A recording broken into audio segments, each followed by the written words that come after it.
முட்டை குழம்பு,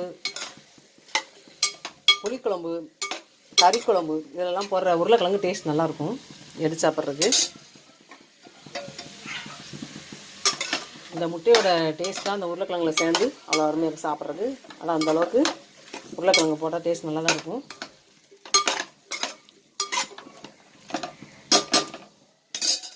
இப்படி வதங்கட்டும்.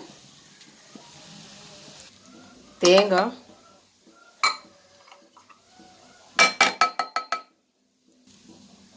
கசகசா,